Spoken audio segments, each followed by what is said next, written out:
Welcome to the Laws of Style, featuring conversations on creativity, fashion, and the law from the leading edge of our economy and culture.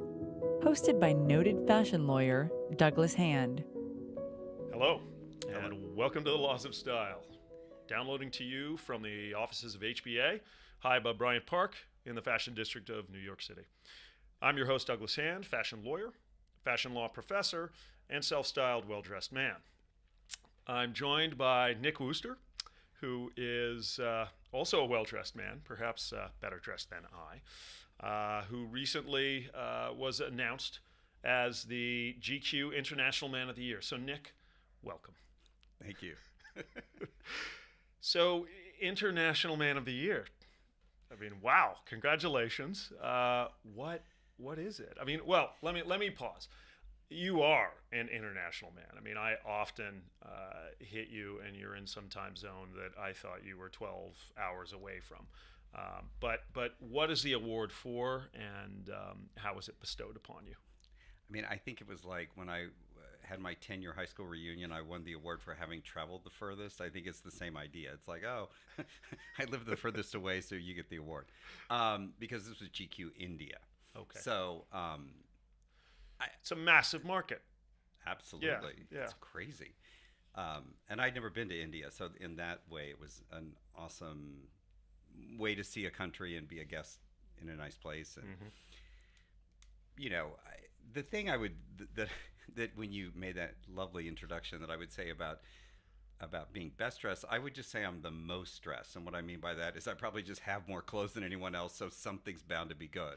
Right. Well, we're going to get into what your closet looks like, and we're going to get into your various wardrobe changes over your career. But I want to lay a little groundwork for some of our listeners who may not know your background. Kansas born and bred. I have this vision of you in the 70s, sort of staring out over the flat plains and wearing dungarees and thinking of three-piece suits. Has Kansas, tell us a little bit about that upbringing in Kansas, because we all have images of that and very few people have actually been. Right, and there's probably no reason to go. And the other thing is, it doesn't exist. I mean, the 70s, I believe I was born at exactly the right time. Like, to have grown up in the 60s and 70s was kind of phenomenal. I mean, the kind of music that they played on the radio is, considered some of the best music in the world. Like Stevie Wonder's Songs in the Key of Life is like an amazing album. This was the kind of stuff we heard on the radio. Yeah. So so it was a time and place where we didn't lock the house. We didn't lock our cars. I mean, in 1976, when I was 16 and drove a VW Bug, I mean, we used to put the keys in the visor and then just go into the shopping mall. Like, there was no such thing as locking the car. Right. I think gas was like 50 cents a gallon. I mean, it was a completely different time and place. And so I was, I didn't, and also, this is something too about the culture. There were only 3 channels. So the entire world saw the same thing all the time. It was like 30. You would have a 1 out of 3 chance of seeing the same thing at any given moment. Right. So the references were much more universal, and consequently, how we looked was much more the same. Like, if you look at Brady Bunch reruns, that's what I looked like as a kid. Like, that's what my brothers look like. That's what my parents look like. Peter or Greg? Well, I was the oldest, so. Anyway, I digress.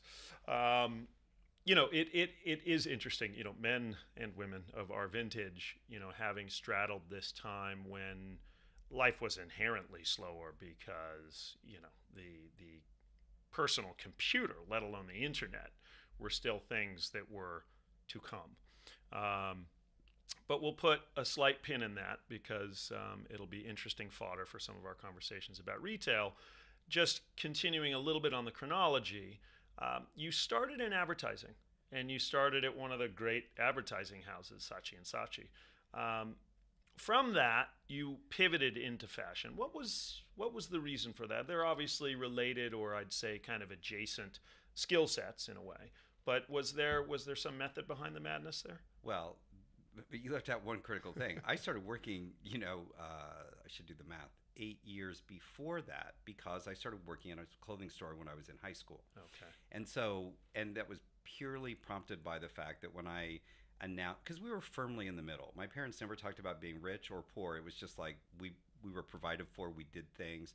But and I guess maybe when I sort of understood that, like, oh, you mean I can't get what I want, was when I announced to my mom when I was like a freshman in high school, oh, these kids have a cashmere sweater, I want one. And she's like, I'm happy to buy you a sweater, but it's not going to be cashmere. If you would like one, you should go work for the place that has them. And that's what I did. And so when I was a junior in high school, I got to work for the nicest store in town. And, on afternoons and evenings after school, so from like 3 to 6, 3 to 7, and then on the weekends on Saturday. And I would wear a suit, or I would wear a blazer and a tie and nice pants, and I would clean the bathroom floors, I would do deliveries. Occasionally I would get to help people.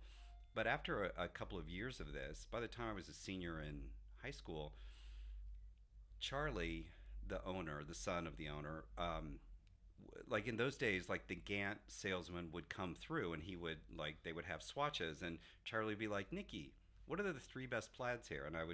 And you would take change out of your pocket and put quarters down, and I would say this, this, and this, and Charlie would go, And then the sort of the Farrell Reed tie guy would come through, and he'd have all these ties, and Charlie would be like, pick the 10 best ties here. And so I would pull out my change and put them down, and he said, you have flair,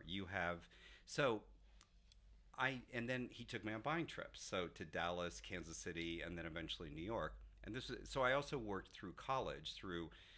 I worked also at a clothing store in college in Lawrence, Kansas, Mr. Guy. But I would come home on long break, spring break, Christmas break, summer break, and work throughout the summer or throughout the holiday. And so I always knew that being a buyer was a job, but I didn't think it was legit. So I studied journalism, and I wanted to work in an office because I thought that was more respectable than working in a store. So that's how I started, was because I started working in advertising because I studied journalism, and I was like, oh, I'll be like Darren Stevens, and like that's from Bewitched. You probably have no idea what this is. I can't wiggle my nose either. I wanted to, yeah. Exactly. And what I learned quickly was, and I was also assigned, I worked on Procter & Gamble, which in the scheme of advertising, like people that get to do that, and everybody in my sort of like pledge class of the people that I started with, went to Ivy League schools and all this kind of thing, and I didn't, but I was not interested in something like Procter & Gamble. I might as well have been an accountant or worked in finance. It was way too disciplined, way too non-creative for me. And so after a couple of years that, okay, this isn't really the track for me, somebody said, what would you like to do? And I was like, oh, maybe I want to be a buyer, because I had sort of done that job as a kid in high school. Yeah. So that's how I made the pivot. And also the only reason I'm working in fashion is purely for selfish reasons, because I'm just in it for the clothes or the discount. Right. Well, so you worked for a couple of the greats early on, Barneys, Bergdorf, Goodman. Were you drawn to those retailers because of the luxury price point, or was it something about, you think your perspective that led you there? I 100% won the lottery as far as I'm concerned twice. So the other job, which really was the first job. So what happened was, I was actually, after Saatchi & Saatchi, I worked for 1 year selling advertising space at New York Magazine. I'm super grateful to them for diagnosing my drug problem long before I did. And after they gave me an opportunity to go to AA and blah, blah, blah, which was also very gracious of them. And, they kept me on 10 months, way longer than they should have. They let me go, which was a very loving thing to do in the end. That's when I sort of understood that, like, okay, I need to do something else. And a woman that I had met was a buyer at Saks Fifth Avenue. And so I was introduced to her, and she's like, okay, you want to be a buyer at Saks? Here's how it works. You either get in the training program, which this was in the sort of February, March of 1986. The program starts in September, so it's like, well, I need to work before September, and that's if I could even get in that program. Or you can come and work in the store as an assistant department manager. And sometimes we take people from that pool and put them in the buying office. I'm like, okay, cool, I'll take that. So for a year, I was, shoveling cashmere sweaters on the main floor, basically overseeing salespeople and also having to sell myself. And a woman who was a cosmetics manager went to Barneys, and in 1986, Barneys was one store in Chelsea. They had just opened basically an entire block of women's wear, and so she went as a cosmetics buyer, and she came in the store and said, "Oh, listen, Peter Rizzo, who was the men's GMM, is looking for an assistant buyer in one of his areas," and so she made the introduction. I interviewed with Peter, with Gene Pressman, and with Fred Pressman, and shockingly got that job. I just wanted to work at Barneys because it was the coolest store in the world. I didn't have any concept of luxury. Barneys price in point. the mid '80s must have been an absolute heaven for you. There was, I think it was Bloomingdale's. It says like no other store in the world. This truly was like no other store in the world. I mean, and unfortunately, there isn't anything since. It was really one of the most amazing time and places to be in retail. And again, how the hell did a kid from Salina, Kansas, get that opportunity? I mean, I'm just super lucky. You're connecting the dots a little bit. My pre-pro didn't include some of those early jobs, so this is why we ask, this is why we tell. But so to pivot once again, although slightly less dramatically, onto the brand side, from those experiences. You then went to Calvin, you were at Polo, and, you were really on the design and merchandising side there. Right. How did that come about? Was it just a skill that you recognized through selling different brands that you had?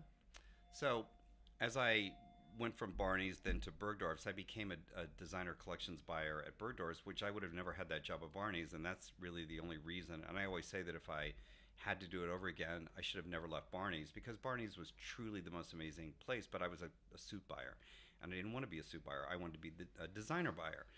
And so when I would sit in fashion shows, because in those days buyers actually went to fashion shows, as I would sit there, I used to think, I could do that.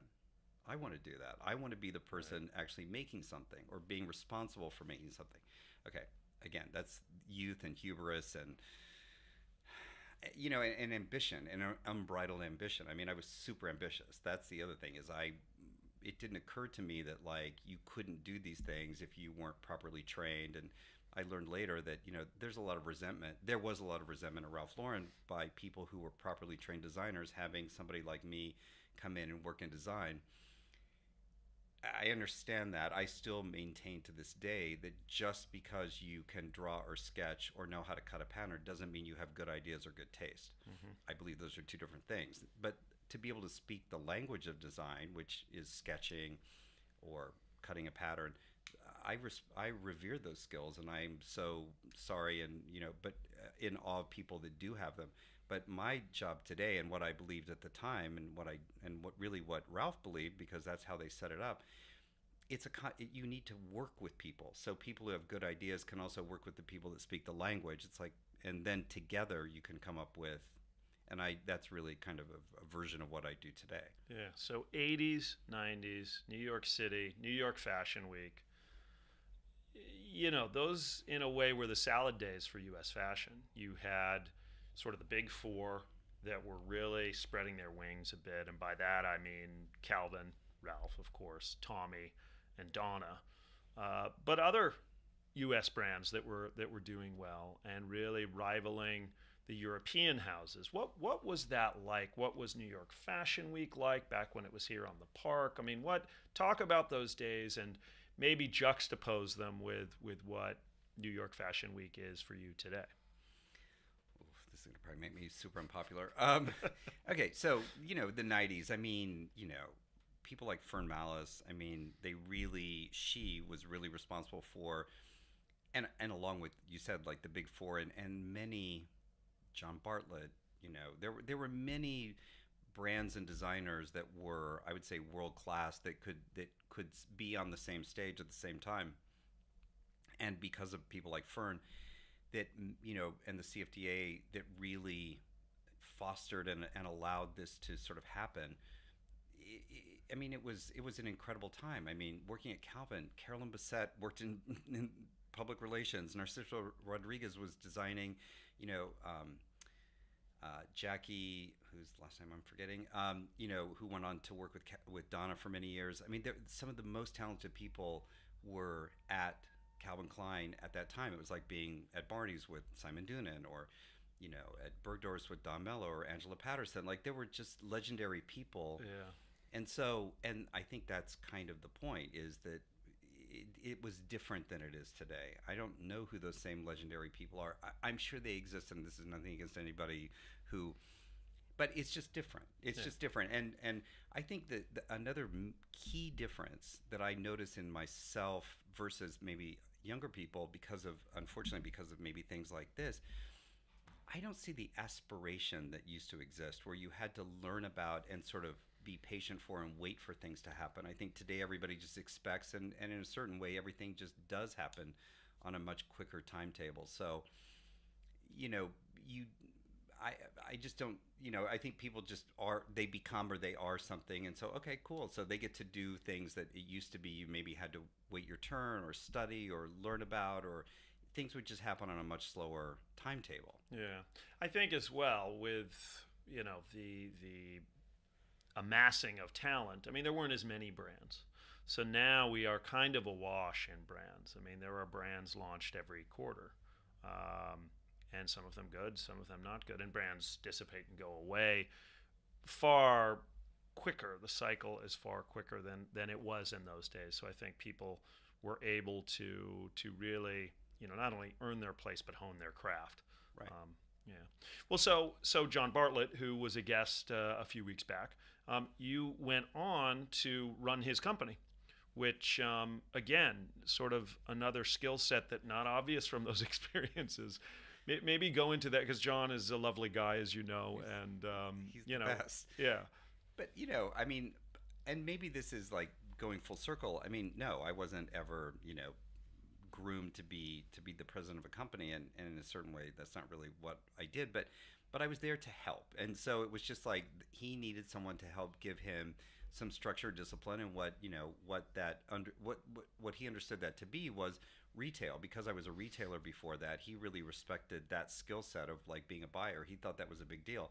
I knew what the deal was, meaning that in those days, a buyer was the lowest man on the totem pole. There were so many other people above being a buyer, yet I was still the one who made all the buying decisions. I mean, I used to tell my bosses what brands were buying or dropping, and saying, what pieces we were buying, and occasionally they would try to say, what about, and I'd be like, now, but again, buyers today don't get to do that at all. They're really just kind of executing what 3 or 4 layers above them are telling them is going to happen.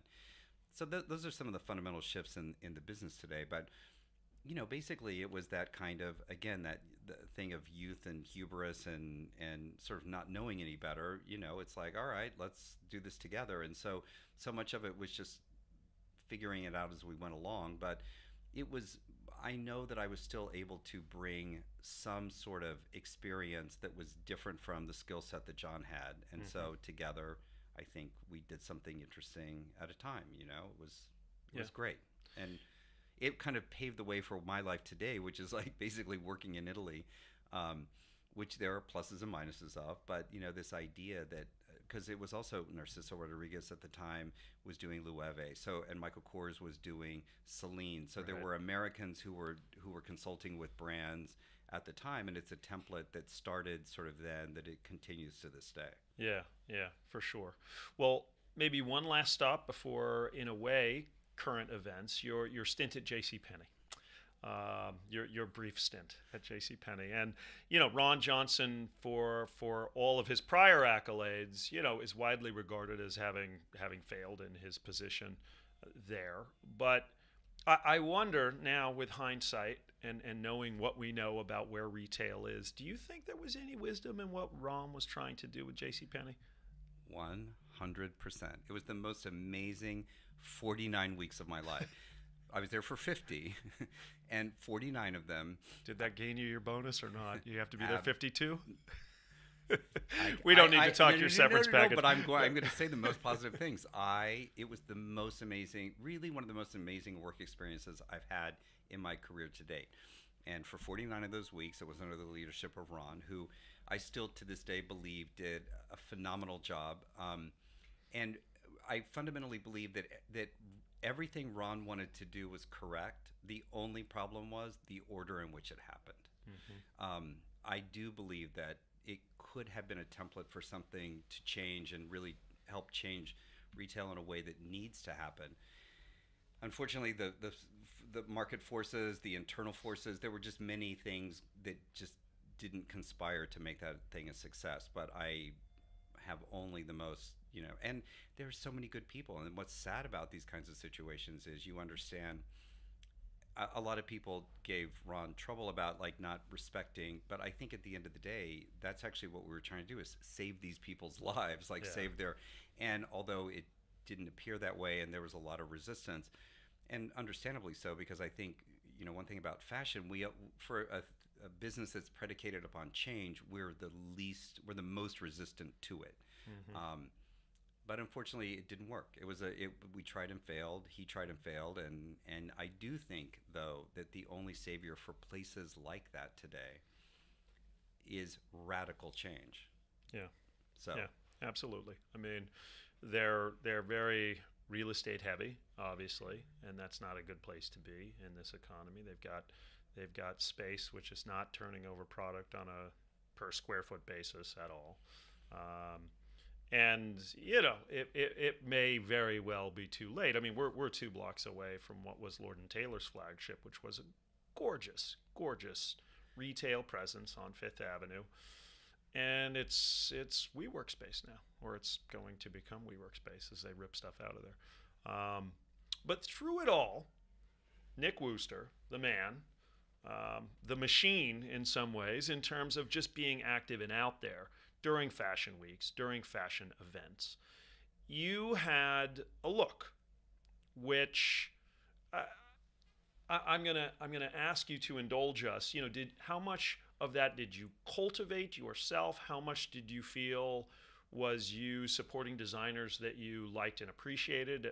How much of it was foisted upon you? Take us through, the arc.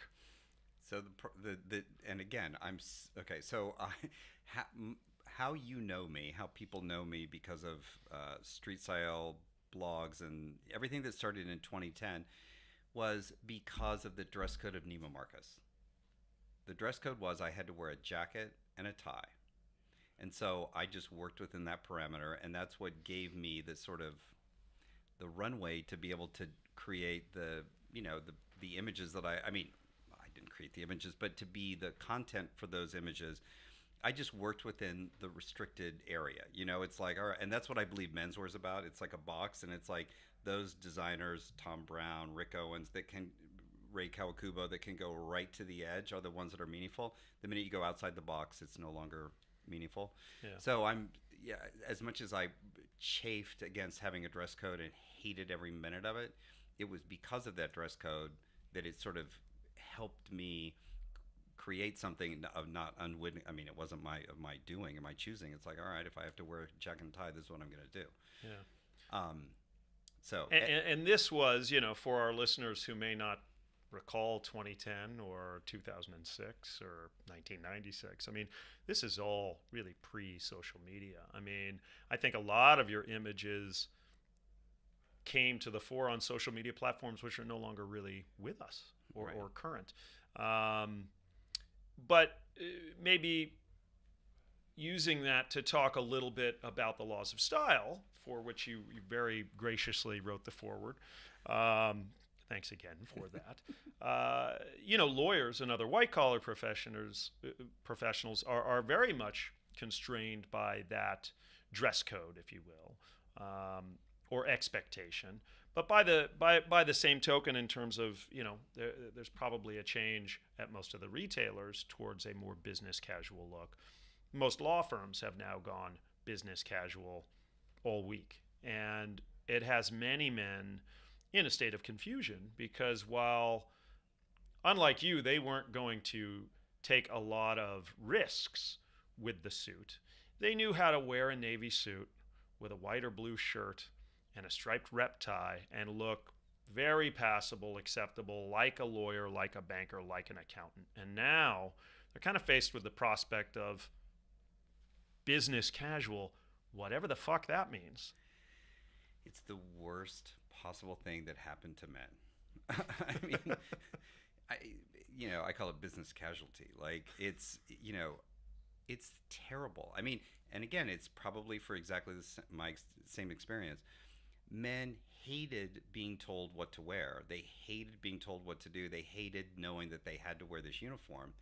And yet, that truly was the most liberating thing in the world because it freed them up from having to ever figure out what the fuck to do. Mm-hmm. And so I've always said there are a few easy fixes to how you can, let's say, navigate the terrain.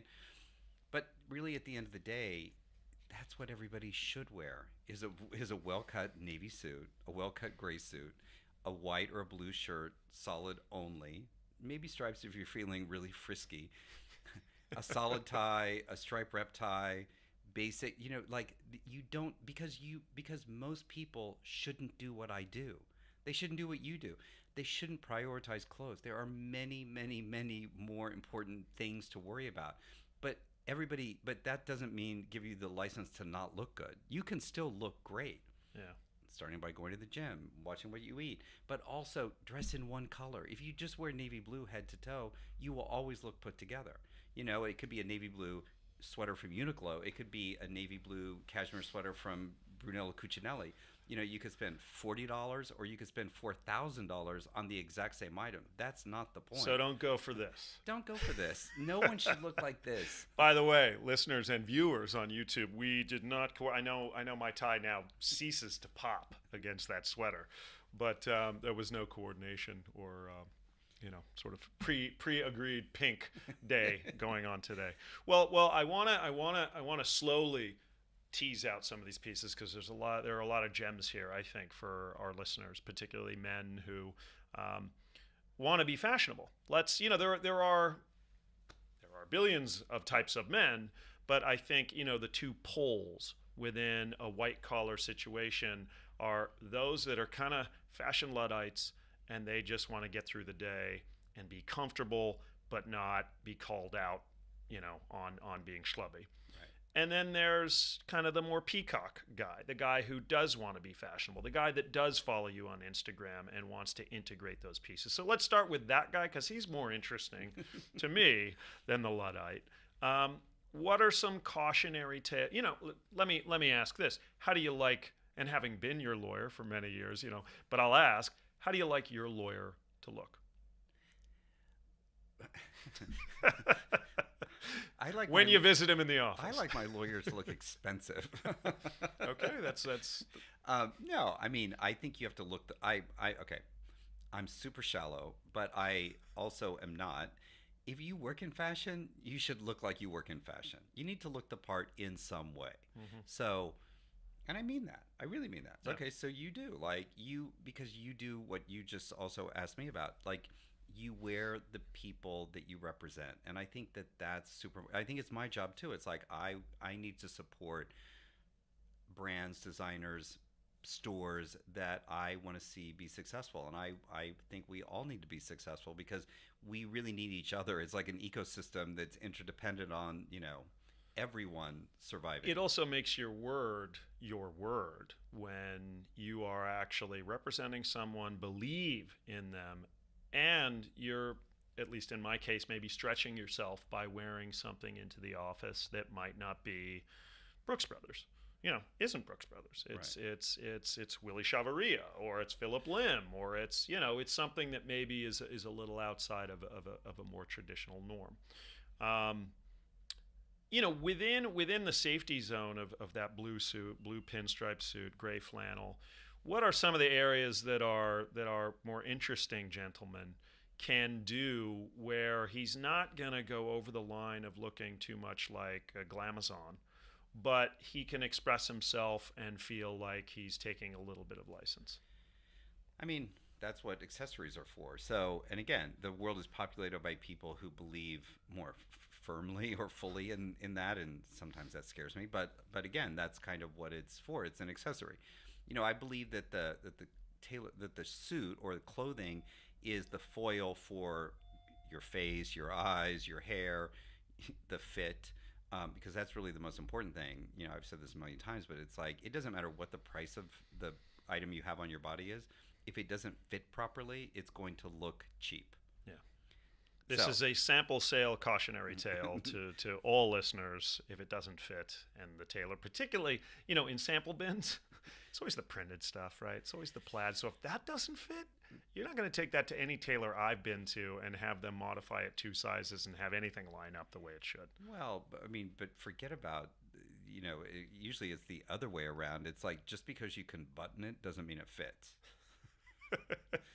Got to be able to hail a cab in it. That's usually my test without ripping it. Yeah. And probably the single most important accessory that a man can own is a full-length mirror. Good one. It's like, because you really, and really a 3-way mirror, because you really need to see from behind too. True. But I believe that if you sort of keep it really simple, like by color, by style, by texture, because I'm not really big on texture, I'm not really big on all these things. If you keep it really simple, then if you, like splash out on a pair of shoes, splash out on a watch, splash out on a tie, but you don't need to have jewelry and a tie and a pocket square and a chain and glasses and tint and hair color. And, it's like, wow, like pick one, maybe 2. Yeah.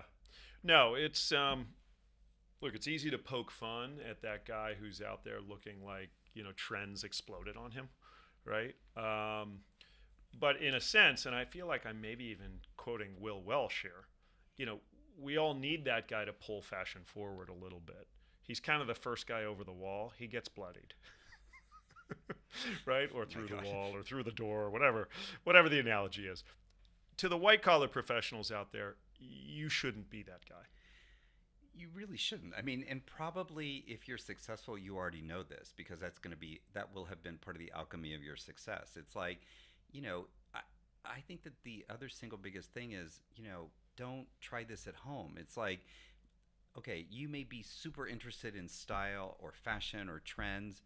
Great, do it on your time off. But the work isn't the place to necessarily, exhibit that behavior or that interest. I mean, that doesn't mean though that you can't enjoy or feel good about what you're wearing. That's where it goes back to fit, fabric. But there's something that's very satisfying about putting on a garment. Again, it doesn't matter what the price is, that when you put it on, you feel a little bit taller, a little bit slimmer, a little bit better. And that's really, to me, what clothing should do.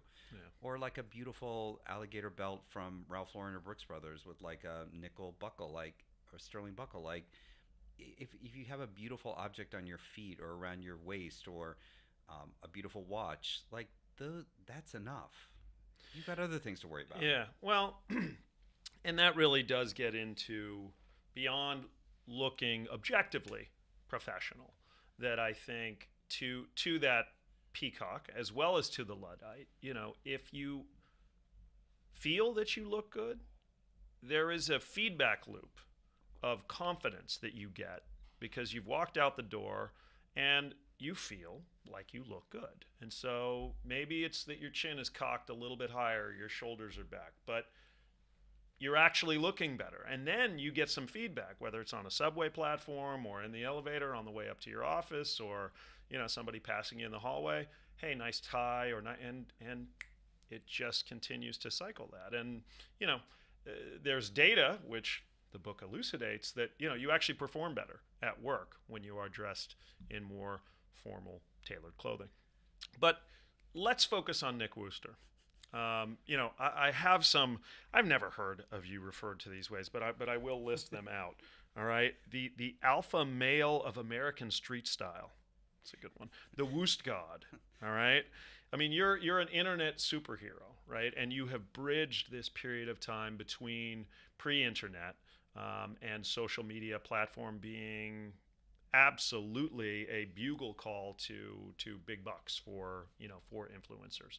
How deliberate was that, and why do well? Let me stop there, and then I'll ask the next question.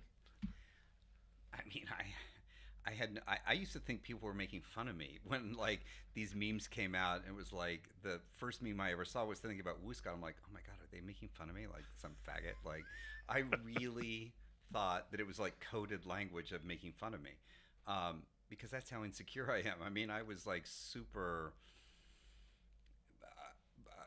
And so again, I think that if I had wanted or tried, or if there had been any plan, for sure it would have failed miserably. I again, I'm super grateful to people like Lawrence Schlossman or Tommy Ton or Scott Schumann that, they sort of gave me, let's say, license, or they just provide, they called me out in some very easy way. And I was like, oh, wow. Okay, cool.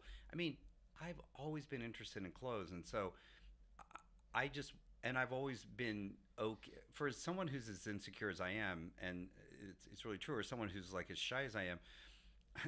This is like one of the paradoxes of like I would do the opposite. Like if I really wanted to blend into the woodwork, but I would wear Lilly Pulitzer pants. Like, but that's kind of how I am. And because I'm completely fearless, I'm completely fearful of everything in life except getting dressed. I mean, that's just the one thing that like doesn't. That's your superpower. So so okay, so cool. So I'm super grateful for the. Well, that authenticity obviously resonated, and I would love to talk about some of the great street style photographers, or I won't even give some of the great photographers who have shot you, and about sort of how that has evolved.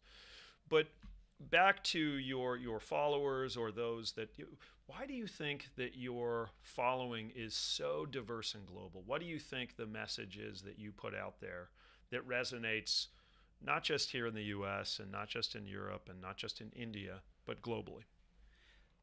Well, I used to say the only reason that I even got an audience was because of tattoos. It was because, so here was this 50-year-old guy who broke the dress code and got written up at Neiman Marcus for not wearing a jacket one day to the shows in Paris because it was so boiling hot, and I showed up in a Fred Perry short sleeve shirt, and I remember the internet did sort of explode that like, holy fuck, he's got tattoos. And so I'm convinced that that's why young people took notice, because like, who's this old queen? Like this old guy.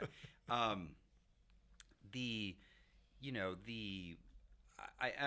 do think that there's something about authenticity, just meaning that like this is just inherently, I've always been this way. People that know me from college and high school will tell you the same. I was always different in the way that I approached getting dressed or what I was willing to wear.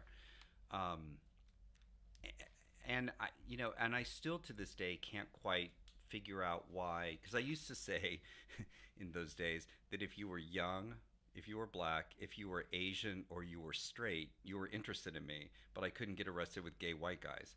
And in a way that's kind of true, because on Instagram they have the audience statistics, and like the single biggest city for me of followers is Taipei.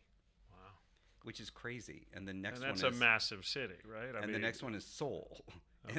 And then there's another Asian city that I don't even know how to pronounce, and then Tokyo, and then New York. So it's like, how did that happen? But I think it's because I'm just regular. I'm not tall, I'm not a model, I'm not, I'm a little bit thick. Like I'm not. So in some way I'm relatable to a bigger variety of people. Well, on that influence that you have, and to date, just on Instagram alone, I think you're close to 1 million followers. What do you think about the rise of the influencer as market mover?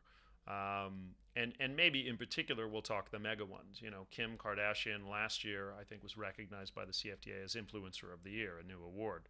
We'll see if it comes out again this year. But, she is a mega brand mover, and her posts are gold. And, she has a whole infrastructure, a whole business built around that. I know, having done deals opposite her, what sort of the rates are for those.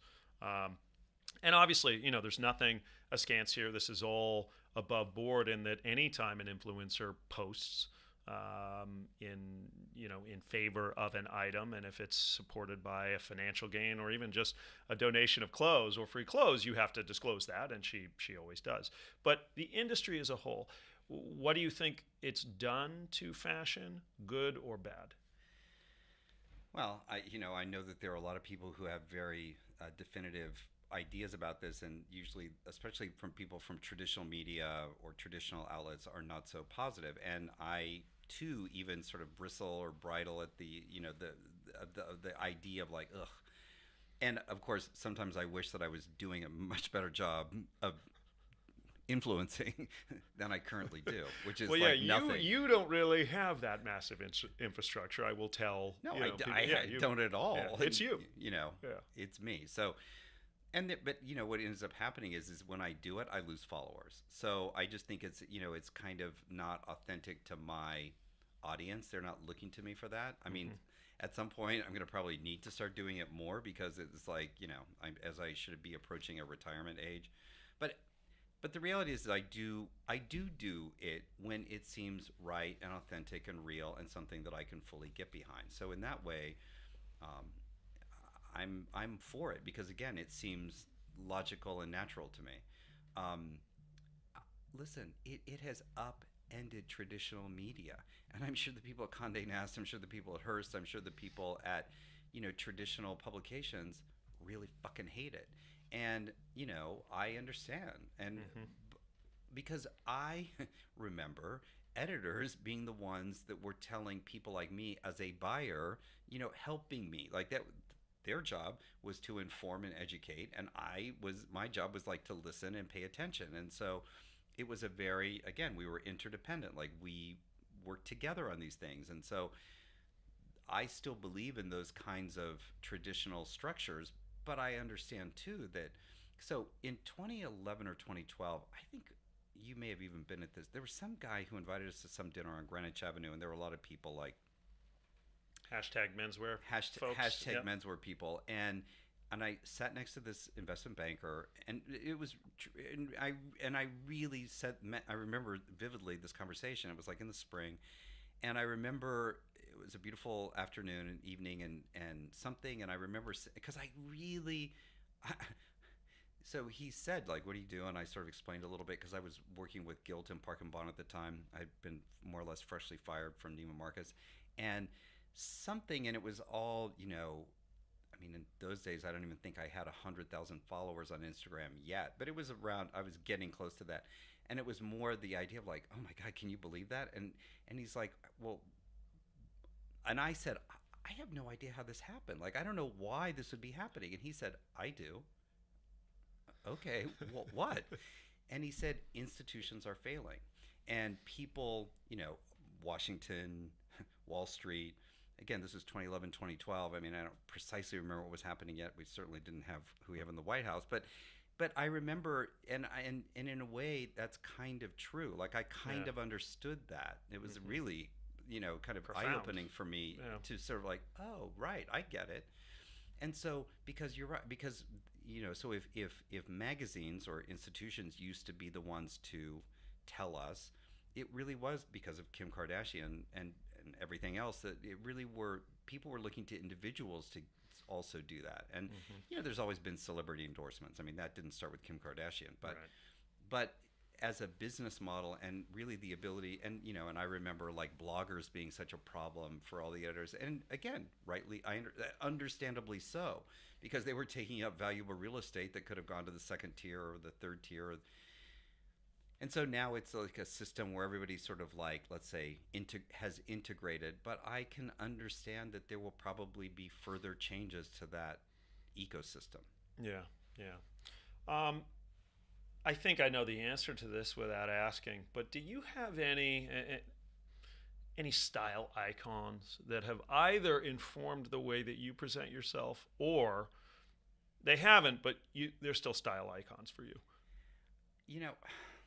Not really. I mean, I think one time I said, my style icon was a mirror. I mean, meaning like because I was just willing to try it on myself, Right. like not because I needed Yeah. some. But that's not true. I mean, I am always clocking people. I'm always clocking people. I mean, I like to say I had original idea. I don't think I've ever had an original idea. I Well, just for think, the International Man of the Year in India, I'll put that in parens. What cities do you really clock people? What cities are the most stylish and fashionable for you, or maybe a better question for you, most interesting from a fashion perspective? I mean, Tokyo, Seoul, London, Paris, Florence, Milan. I mean, these to me, New York. I mean, Yeah. and frankly, Los Angeles. I mean, anywhere can be um, an inspiring place. I mean, the Minneapolis airport, maybe not as much, but you still get, no offense, Minneapolis. I was just there, and actually, I had the most amazing flight that I took from Delta, to Tokyo on this lovely, plane, the A350 or whatever it was. But, but the thing is that, I mean, cities are inspiring. Mm-hmm. Wherever there are people, it's inspiring. Yeah. Sometimes it's a good example of what you don't want to do, but sometimes even in, you can like, wow. Do you do you follow Mr. Mort? Of course. Yeah. Does that ever inspire you, or I mean, I find those images captivating. It does. Yeah. And and again, this is a visual thing. It's Mordecai Rubenstein for folks that don't know, but his handle on at least Instagram is Mr. Mort. And and what I love about him is how he really, elevates that, like the mundane, the ordinary, just the normal. But it's like, oh wow, and I think anyway, I love Mordecai, and I love what his ability to sort of see things and so I mean, a corollary to that is that this Christmas, my brother lives in Tampa, and I have two nephews that are 13 and 15, and they were like, Uncle Nicky, did you bring the Balenciaga triple S's? And I was like, yeah. So I brought a pair, and because I knew they would find them amusing, and so my dad, who's 83, was sitting there, like I'm sure looking at thinking like, how the hell are these are the ugliest fucking shoes I've ever seen in my life. And he's like, give me those. And he put them on. And then I posted a picture of my dad wearing, the dad sneaker. Right. But I think that that's kind of hilarious. Like 3 generations, 3 right. completely disparate places, the suburbs of Tampa, Salina, Kansas, New York Nick, kind of coming together over a pair of sneakers that, right. That full circle or full triangle. Well, the dad sneakers certainly having a moment. What beyond moments? I mean, what brands resonate for you? Because I know you're a very loyal guy to your friends, but I think you're pretty agnostic as to brand.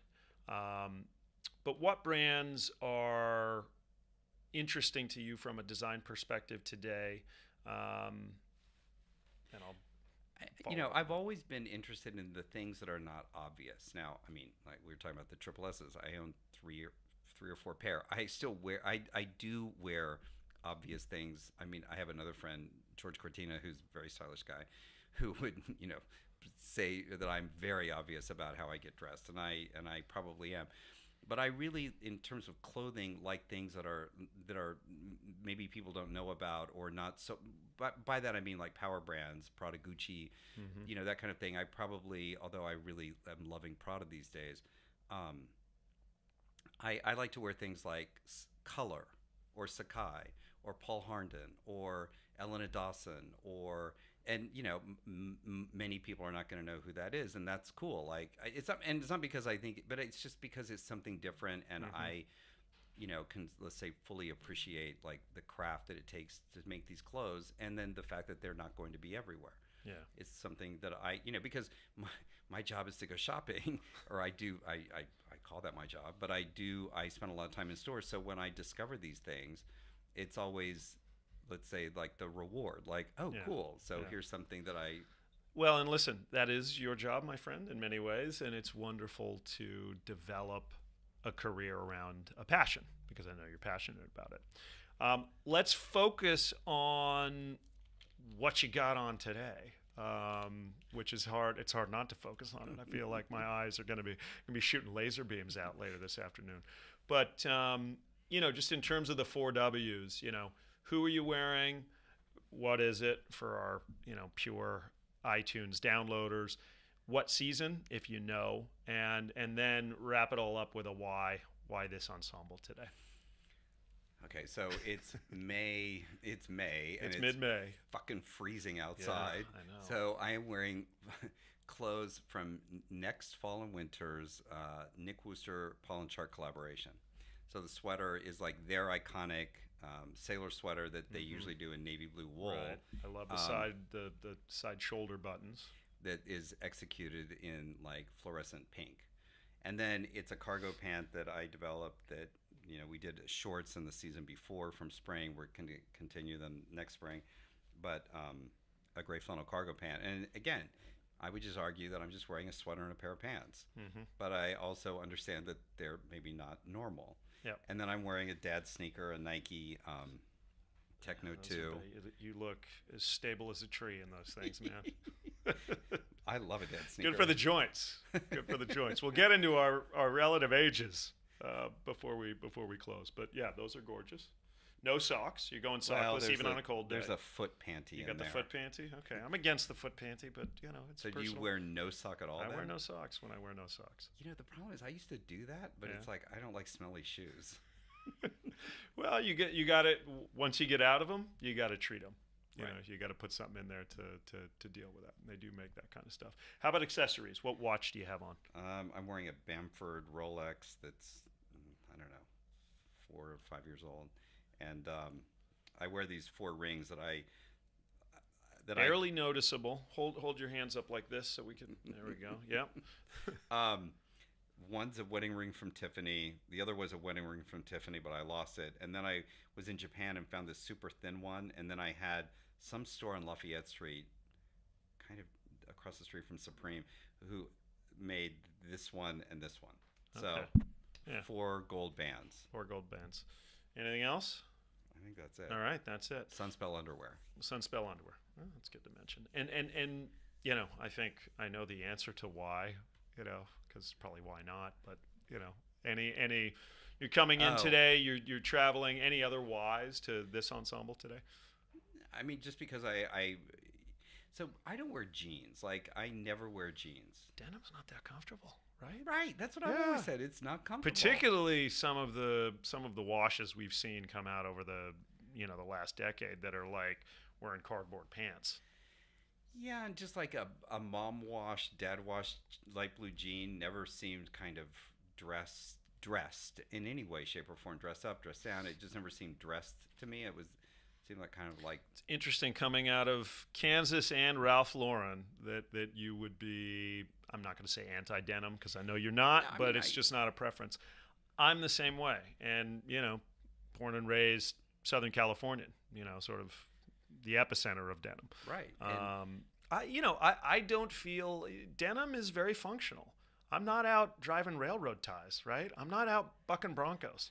Like I'm doing legal work. So denim, while it's very prevalent, there's a whole subchapter in the book, which you may remember, which is kind of the anti-denim statement, which I go out there with. But then since I know half of you are going to do it anyway, here's how you do it. Right. And denim is listen, so I have a pair of ready-made jeans from Tokyo that are essentially like 6 pair of Levi's that have been disassembled and reassembled in a way, and they did it sort of before Vetmont, but it's like that idea. They put trouser pockets in them, they lengthen the crotch, but it still has the Levi's pockets in the back, and it is a mom wash jean, but it's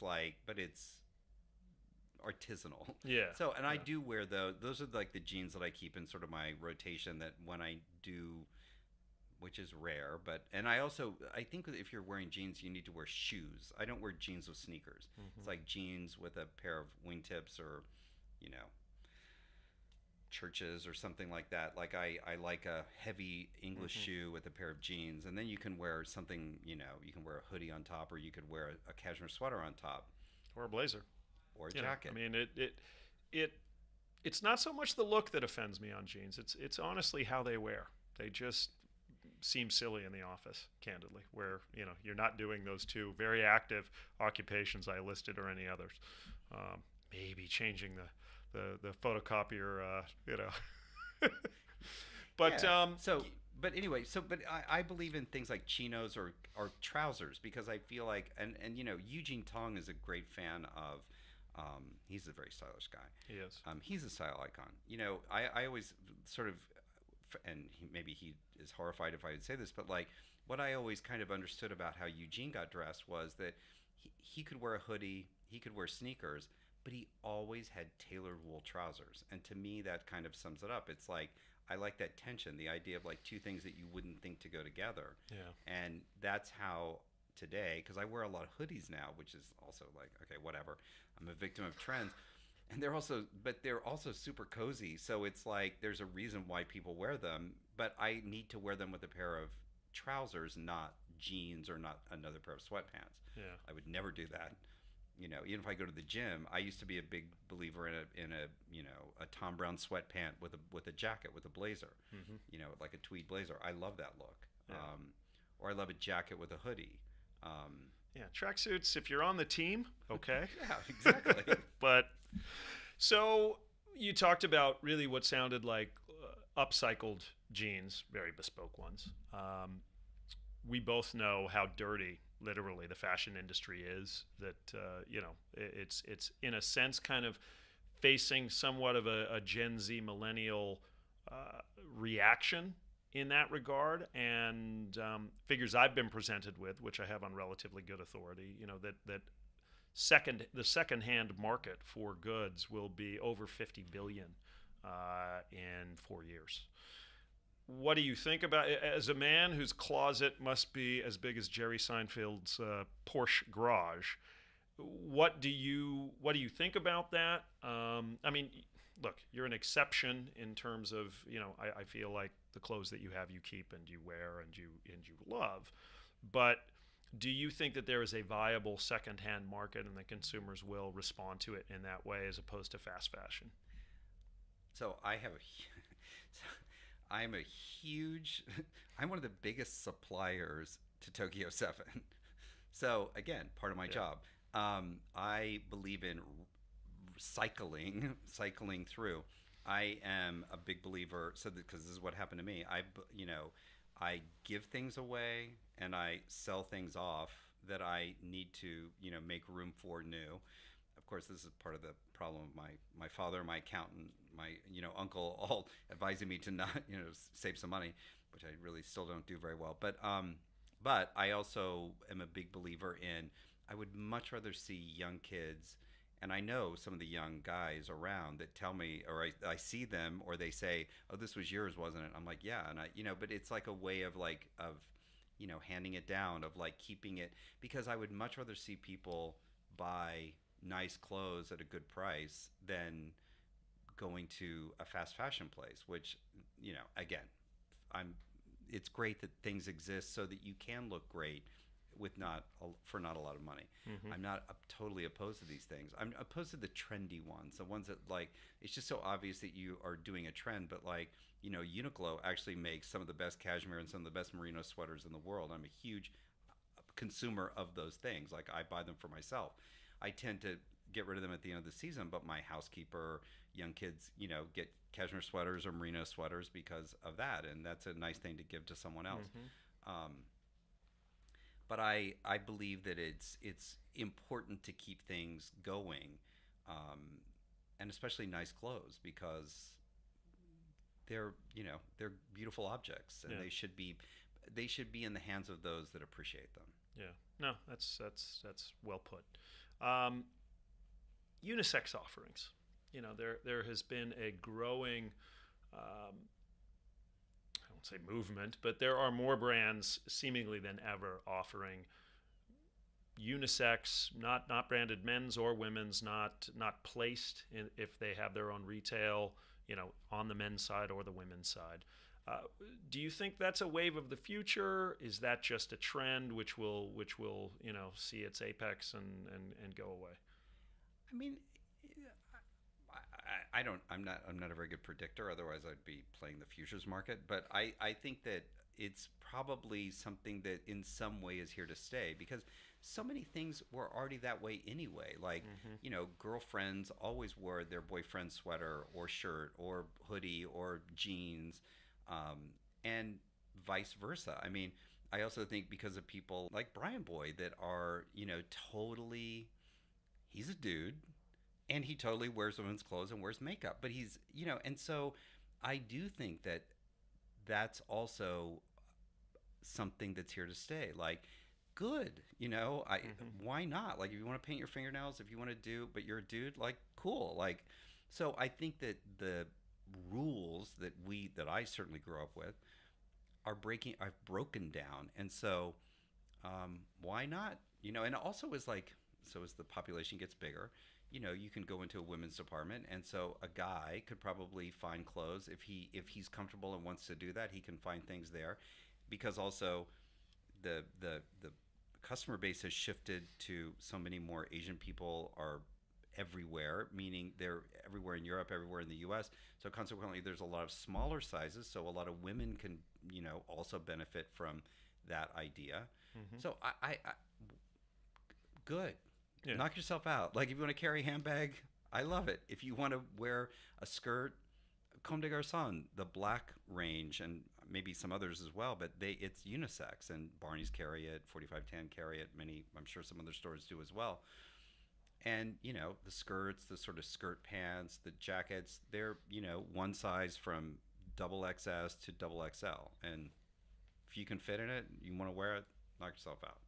Yeah, I had Yoli Tang on several months ago, and, she's from Malaysia, and everybody wears a sarong, right? So, there definitely are huge regions of the planet where it's already unisex, and it's been unisex for centuries. What about the label of streetwear that seems to perhaps be a little over applied? And, I think of our friends Dowie and Maxwell, right?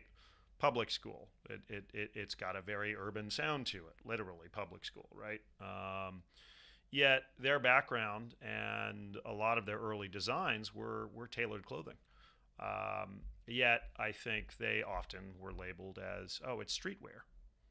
Right. But what do you think about that label? And, is it a shorthand for something, or is it more insidious? Well, I think it's all of the above. I think it's super insidious, especially to the people who are labeled that, because they kind of, let's say, can't get out from under it, or seemingly their business. And that's also one of the bigger problems of the business. It's been going on for 30 years.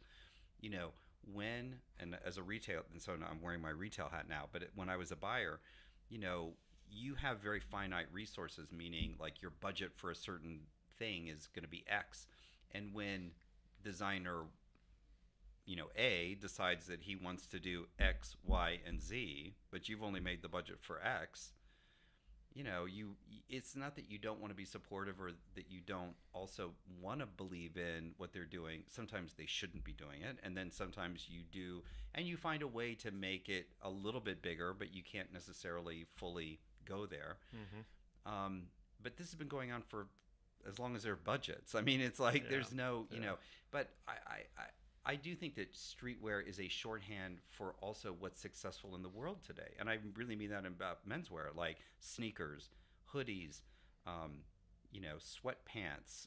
Those were all, let's say, and t-shirts. I mean, t-shirts are a huge business right now. So those four things are what are really driving menswear in the way that, tailored clothing, dress pants, shoes, and dress shirts and ties used to drive the menswear business. Yeah. It's just shifted. Yeah. So, okay, those are like, let's say the building blocks of street style. And then, so it's kind of both. I mean, I think that, designers get pigeonholed, John Elliott or public school or whoever, and it's hard for them to get out from under that label.